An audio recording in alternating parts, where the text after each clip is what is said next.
Macro economics में आपको पता है कि ये फर्स्ट 5 चैप्टर्स हम कवर कर चुके हैं। 6 चैप्टर आज हमें स्टार्ट करना है। आपकी बुक में चैप्टर नंबर 7 होगा एग्रीगेट डिमांड, क्योंकि नेशनल इनकम का एक पार्ट यहाँ पे आपका सेपरेट करके दिया हुआ है। नेशनल इनकम को 3 चैप्टर्स में दिया हुआ है, इस बुक में 2 चैप्टर में है, कोई ज़्यादा डिफरेंस नहीं है, सिलेबस सेम ही है। 6 ये आपका चैप्टर है aggregate demand and it's component. आज हम अपनी 3rd यूनिट, आपकी मैक्रो इकोनॉमिक्स 4 यूनिट्स में डिवाइड थी, जिसमें से 2 यूनिट्स हम कर चुके हैं। अगर आपको मैं एक बार यूनिट वाइज ये चीज़ दिखाऊं तो देखिए, नेशनल इनकम हम कर चुके हैं, उसके बाद मनी एंड बैंकिंग हम कर चुके हैं, ये पोर्शन हम कवर कर चुके हैं। आज हम स्टार्ट कर रहे हैं determination of income and employment. तो determination of income and employment में हमारे 3 चैप्टर हैं, ये तीनों चैप्टर आपस में लिंक हैं। तो आज हम ये चैप्टर स्टार्ट कर रहे हैं, page number 175 and aggregate demand. देखिए, आज मैं आपको सिर्फ कंसेप्ट करवाऊंगी कि एग्रीगेट डिमांड होता क्या है, ध्यान से समझेंगे। In macro economics AD refers to demand for all goods and services produced in the economy during a period of time. Period of time आपको पता है 1 ईयर का होता है। 1 ईयर में हम क्या करते हैं, एस्टिमेट करते हैं अपना जो भी हमने प्रोडक्शन वगैरह की है। तो जो जितनी डिमांड्स हुई है all goods and services, aggregate का मतलब होता है टोटल। माइक्रो इकोनॉमिक्स में हम डिमांड लेते थे इंडिविजुअल पर्सन या किसी फर्म की, पर मैक्रो में हम पूरे जितनी भी इकोनॉमी है ना हमारे देश में, टोटल जितनी भी डिमांड हुई है उसको लेते हैं, एग्रीगेट डिमांड को। It is not possible to add up physical quantity, हमारे लिए ये पॉसिबल नहीं है हम फिजिकल क्वांटिटी को ऐड करते चलें कि लोगों ने 10 यूनिट ये मांगी, 20 यूनिट वो मांगी। इस तरह से डिमांड को कैलकुलेट करना ईजी नहीं है। तो एग्रीगेट डिमांड को हम मेज़र करते हैं किस टर्म में, एक्सपेंडिचर के टर्म में, कि हमारे देश में कितना खर्चा लग रहा है गुड्स और सर्विसेज को प्रोड्यूस करने में a period of time. Aggregate demand को हम स्टडी करेंगे, एक तो प्राइस लेवल के अकॉर्डिंग और दूसरा इनकम ऑफ द पीपल। किसमें स्टडी करेंगे, general price level and the income of the people.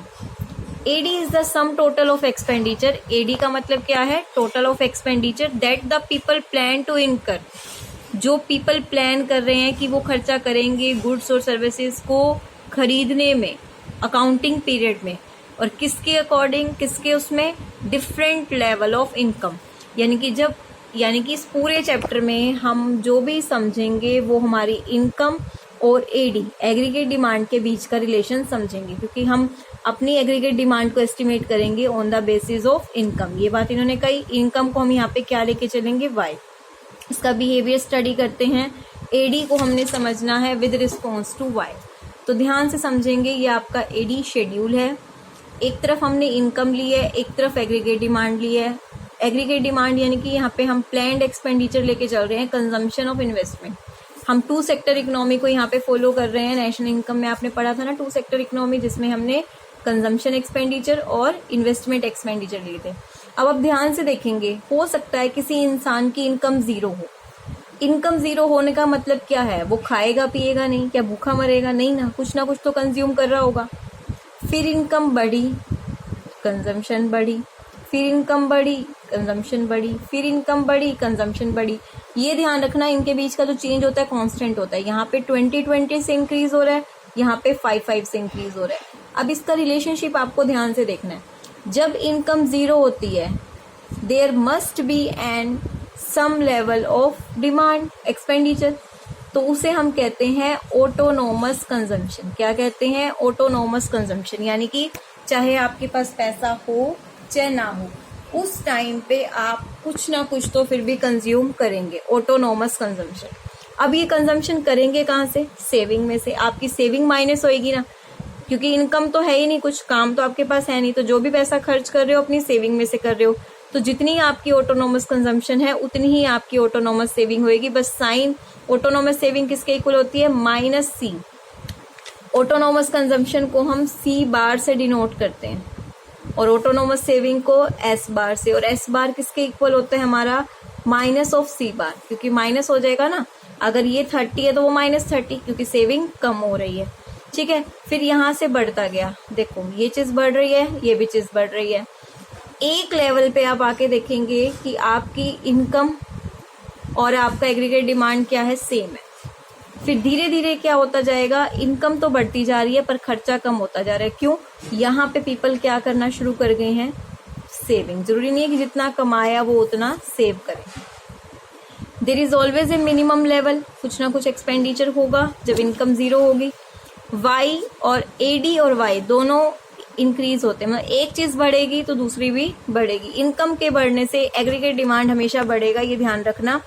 एक सर्टेन लेवल पे पहुंचने के बाद आपकी इनकम क्या, आपकी जो इनकम का पार्ट होता है आप क्या करना कर देते हैं, स्टार्ट। एक सर्टेन लेवल पे पहुंच गए जहाँ पे इनकम और डिमांड इक्वल है, अब आपका खर्चा कम होगा और आपकी इनकम क्या होगी, ज्यादा। तो उस जगह पे आप जब खर्चा नहीं कर रहे तो आप क्या कर रहे हो, उस पैसे को सेव कर रहे हो।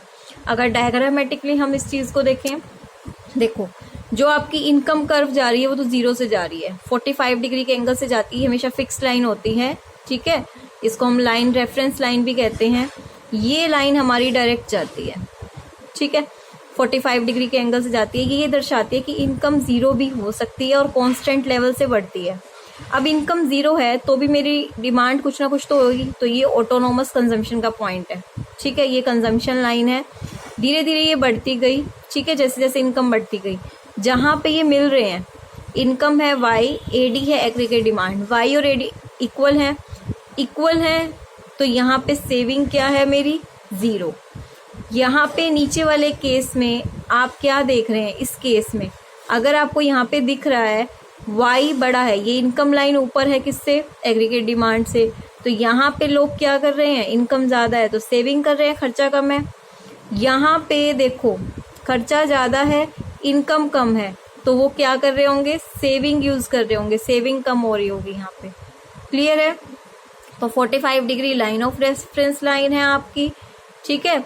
उसके बाद एक पॉइंट आपको बताया हुआ है और इम्पैक्ट बताया हुआ है मिनिमम लेवल का, कब आपकी इनकम मिनिमम लेवल पे है, 30 पे है, और किस तरह से आपको क्या चीज़ अचीव करनी है। तो यही चीज़ उन्होंने बताई है। एडी 30 से स्टार्ट हुआ जो कि मिनिमम लेवल था इनकम का, फिर एडी ग्रेटर देन वाई ज़्यादा था तो हम वहाँ पे क्या कर रहे थे, अपनी सेविंग को यूज़ कर रहे थे। फिर एडी लेस देन हुआ तो लोग वहाँ पे अपनी इनकम का कम यूज़ करके वो क्या कर रहे थे, अपनी सेविंग को करने लगे थे। तो एडी शेड्यूल और एडी कर्व आपको समझ आ गया। एडी शेड्यूल में आपको टेबल में दिखाया गया था डिफरेंट लेवल ऑफ इनकम और एग्रीगेट डिमांड दोनों पॉजिटिवली रिलेट करते हैं वो चीज़। फिर डायग्राम, इसके कंपोनेंट्स हम कल की वीडियो में करेंगे, आज आप इसी टॉपिक को अच्छे से करेंगे। आपको होमवर्क दिया जा रहा है, explain the concept of aggregate demand और explain the behaviour of aggregate demand. उसमें आप एग्रीगेट डिमांड का मीनिंग, उसका डायग्राम एंड उसकी ये टेबल एक्सप्लेन करेंगे। एक क्वेश्चन आपको करना है, वो क्वेश्चन मैं आपकी बुक में भी दिखा देती हूँ, उसमें सिर्फ इतना ही एक्सप्लेन होगा।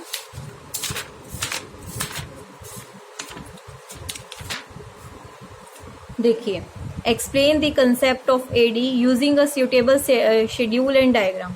तो ये क्वेश्चन आप लिखेंगे 6 मार्क्स का और 6 मार्क्स में आप ये एक्सप्लेनेशन लिखेंगे जो आज समझाई गई है। Thank you.